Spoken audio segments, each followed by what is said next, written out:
नमस्कार दोस्तों, आप सभी का स्वागत है आपके अपने चैनल धार्मिक सार में।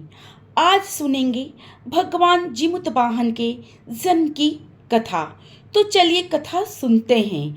वीडियो पसंद आए तो वीडियो को लाइक कीजिए और चैनल को सब्सक्राइब कीजिए। आश्विन मास के कृष्ण पक्ष की अष्टमी तिथि में पूर्वांचल के कई भागों में एक खास व्रत मनाया जाता है जिसका नाम है जीवित पुत्र का व्रत। अपने नाम के अनुसार यह व्रत संतान की लंबी आयु के लिए जानी जाती है। इस दिन हम भगवान जीमुत वाहन की पूजा करते हैं। तो आइए जानते हैं मिथिलांचल के अनुसार भगवान जीमुत वाहन की उत्पत्ति कैसे हुई। कौन है भगवान जीमुत वाहन जिन्हें हम आज की तिथि में इतने एकाग्र होकर पूजते हैं। तो कहानी यूँ है कि एक बार की बात है, किसी गांव में जब बारिश का मौसम था, रोज घनघोर बारिश हो रही थी जिस कारण लोगों के घर और आंगन सभी भीगे थे।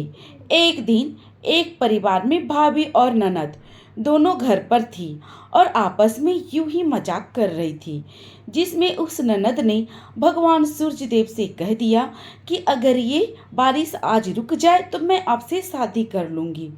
तभी कुछ ही देर बाद इतनी दिनों से लगातार हो रही बारिश रुक गई और हर ओर सूरज की किरणें बिखर गई। इस पर उन भाभी और ननद दोनों को आश्चर्य तो हुआ, पर खेल खेल में भाभी ने ननद से कहा कि अब सूरज निकल आया है तो आपको भी अपनी बातें पूरी करनी चाहिए। यह सुनकर ननद वहाँ तो कुछ नहीं बोली, पर मन ही मन इसे पूरा करने का निश्चय किया। फिर जब रात हुई तो उस ननद ने एक लोटा पानी और एक पान का बीड़ा सूर्य देव के नाम से अपने कमरे में रखा और सो गई। अगली सुबह जब हुई तो भाभी ने उसे जगाया और जगाकर घर के नाले के पास ले गई जहाँ छोटे छोटे लाल साग उग आए थे। उसने कहा, कल तक तो कुछ भी नहीं था। फिर ननद अपने कमरे में गई और देखा कि ना तो वहाँ लोटे में पानी है और ना ही पान का बीड़ा। तो दोनों समझ गई कि यहाँ अवश्य ही सूर्य देव आए थे। खैर, साग थोड़े बड़े हुए तो ननद ने उसे पकाकर खा लिया, क्योंकि उसे वह लाल साग बहुत अच्छे लग रहे थे। कुछ महीनों बाद पता चला कि वह माँ बनने वाली है, पर उसकी शादी हुई नहीं थी, इसलिए वह कहीं और जाकर रहने लगी।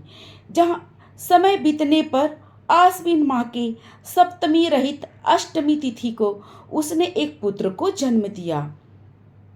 पुत्र जब बाल्यावस्था में आया तो लोग उसे ताने देने लगे और नाजायज कहकर बुलाने लगे। कोई उसके साथ खेलता भी नहीं था।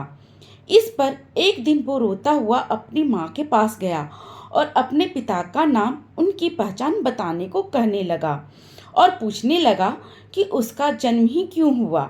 जिस पर परेशान होकर उसकी माता ने कहा, रात के चौथे पहर को गांव के चौराहे के बीचों बीच अपनी खाट लगाकर लेट जाना। वहाँ जो व्यक्ति पहले आएगा वही तुम्हारे पिता हैं।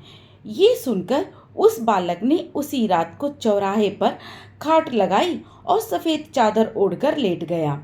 रात के चौथे पहर को वहां से 7 घोड़े से जुते एक रथ में बैठे सूर्यदेव गुजर रहे थे और इस कदर रास्ते के बीचों बीच खाट लगाकर लेटे बच्चे को देखकर जितना उन्हें आश्चर्य हुआ, उतने ही उसके निश्चय और निडरता को देखकर खुशी हुई।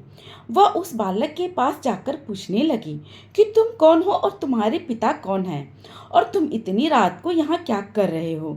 इस पर बालक ने उनके पैर छूकर उन्हें प्रणाम किया और कहा, आप ही मेरे पिता हैं, आपको ही मुझे नाम देने हैं और मैं यहाँ आपसे अपने जीवन का महत्व जानने के लिए आया हूँ। अगर मेरे जीवन का कोई उद्देश्य नहीं है तो आपने मुझे जन्म क्यों दिया। ये सुनकर सूर्यदेव बहुत प्रसन्न हुए और उन्होंने कहा, आज से तुम जीमुत वाहन नाम से प्रसिद्ध होगे।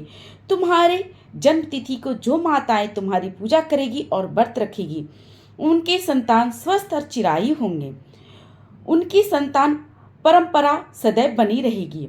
और इस तरह भगवान जीमुत वाहन के नाम पर हम सभी अपनी संतान के अच्छे स्वास्थ्य और लंबी आयु की कामना से जितिया या जीवित पुत्र का व्रत करते हैं।